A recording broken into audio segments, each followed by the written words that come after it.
My name is Jeremy Rudd, and this is my wife Julie. And we have been members at First Baptist for almost 14 years. We have three boys: Keller, who is a senior this year, Creston is 16, and Quinn is 14.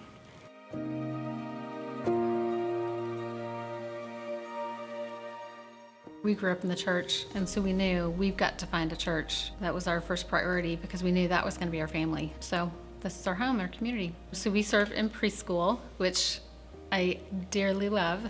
One of my favorite hours of the week is being in preschool. We also lead a life group on Wednesday evenings of parents who have students who are here on Wednesday evenings. So we've been doing that for a couple of years, and I serve on the Pastor Advisory Council.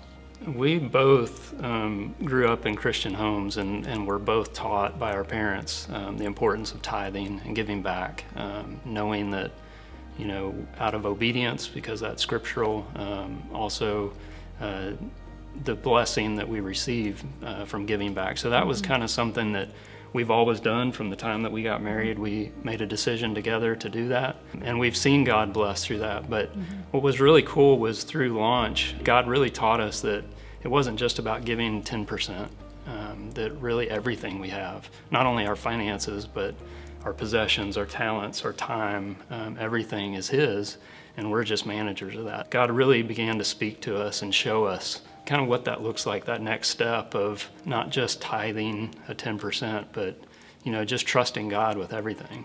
It was about 2 years ago, a little over 2 years ago, we started the process of building what we thought would be our dream home. We found some land near Waxahachie, and we began that process. And 2 years ago, a little over 2 years ago, we moved in. Through launch, I think God really started showing us, although that was great and that was nice, we really needed to be in Mansfield. Not just because we needed to give back or we needed to move or anything like that, but because this is our community and this is our church. We never had any intentions of leaving First Mansfield. Something that we never thought would happen, we needed to move back. So that's kind of where we are today, is in the process of moving back to Mansfield. We did grow up tithing, and so since we've always tithed, I thought God had nothing more to say to us about money, because we were already doing what we were supposed to do. And I never asked, should we be giving more? I just thought, you're supposed to tithe 10% at the end.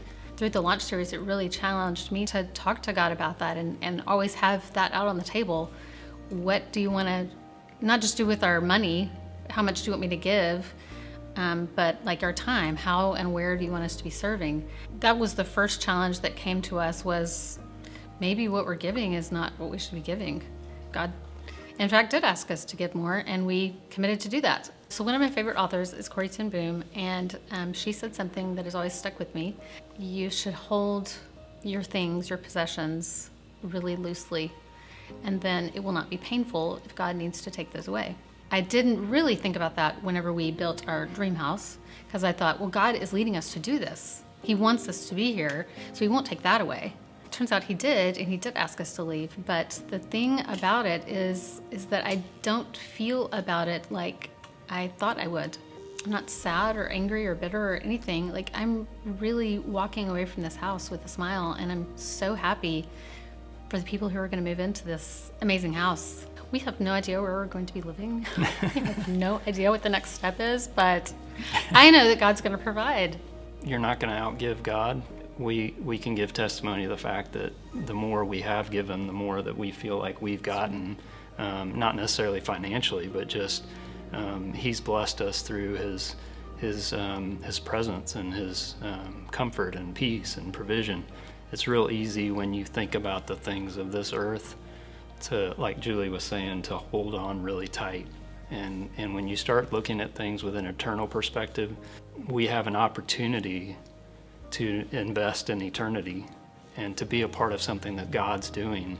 In my lifetime, this is the first time I've been a part of a church that is really seeking to live out what it tells us in Scripture, to be disciple makers. That's the thing that really excites me about the future of First Mansfield, is I feel like we're doing what Christ called us to do.